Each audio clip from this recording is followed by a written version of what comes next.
Hi guys, I'm Dr. Heidi Goodarzi. I'm a dermatologist and pediatric dermatologist based in Newport Beach, California. And today I'm in the office and want to talk to you about something very common that I see day in and day out, and that is perioral dermatitis.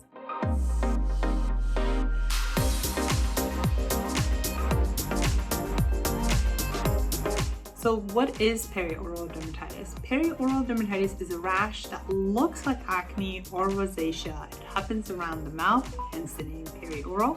It could also happen around the eyes, so sometimes we call them perioral, periorbital, or periorophacial dermatitis. So it's a mouthful, but it's basically an acne-looking rash that happens around the mouth and around the eyes and sometimes around the nose. Perioral dermatitis is very common in kids, young adults, teenagers, and also young women.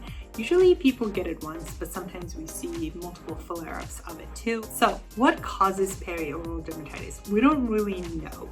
The thing that we do know is that use of steroids can exacerbate the rash. We don't know if it's the cause of the rash. We just know that it could be triggered by steroids. Now that could be steroids someone takes by mouth, that could be steroids someone is putting on their face, or that could be steroid that someone is inhaling because of asthma or other respiratory diseases. So common thing that happens is that someone has a rash, someone recommends that they use a topical steroid on it, and it just happens that it's a perioral dermatitis, and then it kind of causes exacerbation of that rash. And usually how that happens is that the rash gets a little bit better because steroids are anti-inflammatory afterwards, and then when the person stops using the topical steroid, the rash actually comes back but comes out more severe than it was originally. So let's talk about some facts about perioral dermatitis. There are these tiny little bumps. We call them tiny little papules. They happen around the mouth, but they do not go on the lip. So that's kind of a factor that distinguishes it from other types of rashes around the mouth. The rash isn't really bothersome. It's just these little bumps on the face. You can see them, but usually they don't bother the patient. Now, sometimes it could be a little burning or a little bit of itchiness associated with it. We see them in people who are prone to eczema or asthma.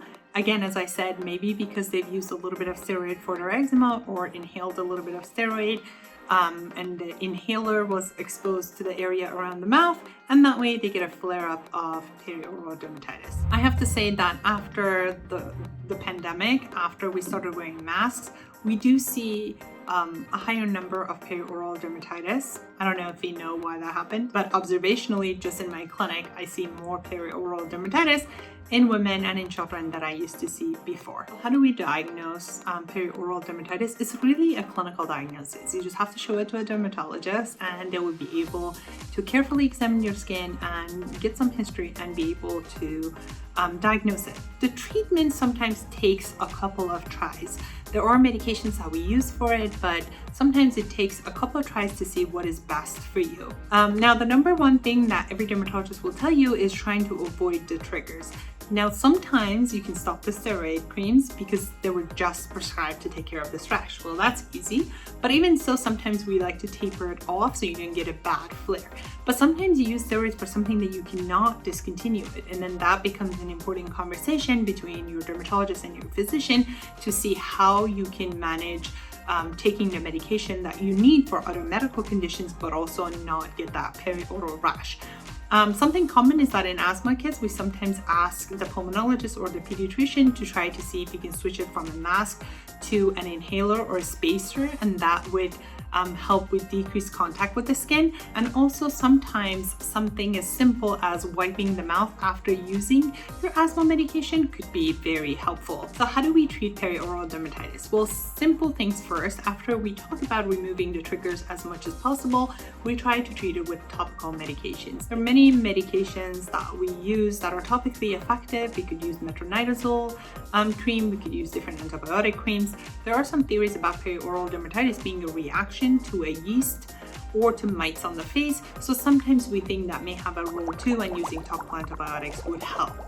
But sometimes we need to calm down the inflammation with an anti-inflammatory medication that is not a steroid cream. So in that case, non-steroidal anti-inflammatory creams would be very helpful. Pimecrolimus and tacrolimus are two examples of that. And sometimes when kids use it in the beginning, it may burn a little bit, but that feeling would go away. They would be able to tolerate it. It's safe to use, and it would be very helpful in treatment of perioral dermatitis. Of course, like any other medication, this is something that your dermatologist or your pediatric dermatologist has to prescribe and has to go over risk and benefits with you.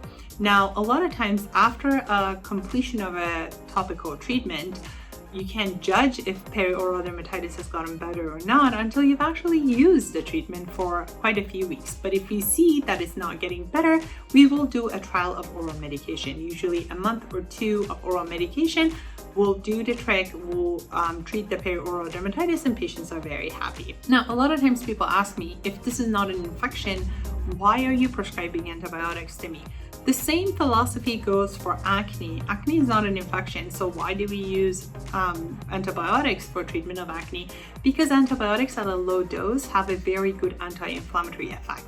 So a lot of times we use antibiotics to kind of calm down the inflammation. Another treatment that sometimes we use is topical anti-mite medication. So we said that we think maybe mites may have a role in this. So sometimes topical creams that treat mites would be helpful. Ivermectin, permethrin, these kind of medications will sometimes be helpful too. Again, sometimes it's trial and error. Sometimes you get lucky and on the first 3 weeks of using a medication, you just get better, and then parents or the patient thinks that you're a genius. So that always feels really good. So we treat the perioral dermatitis, and in majority of cases, that's it. It's gone. You don't get another episode. But there are some cases where you get another flare. Now that flare could be a few weeks after, a few months after, a couple years after. I've also had, I think in the past 10 years of practice, a couple of patients who've had very resistant perioral dermatitis to the point that we actually had to do a biopsy and prove that there's nothing else going on.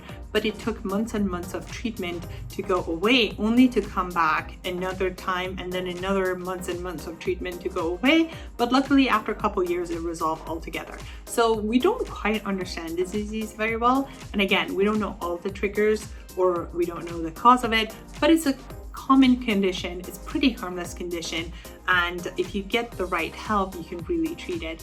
What I hate to see is that on social media platforms or whatnot, I see someone posting a picture, and as a dermatologist, I know it's perioral dermatitis, but of course I can't say anything because I can't practice medicine on social media. But there are all these other people that come in and chime in and say, oh, that's acne, my friend used this, my friend used that. Please don't fall for that. Just go see your dermatologist or your physician. If a rash is not going away after a couple weeks, it really does deserve to get evaluated and treated properly.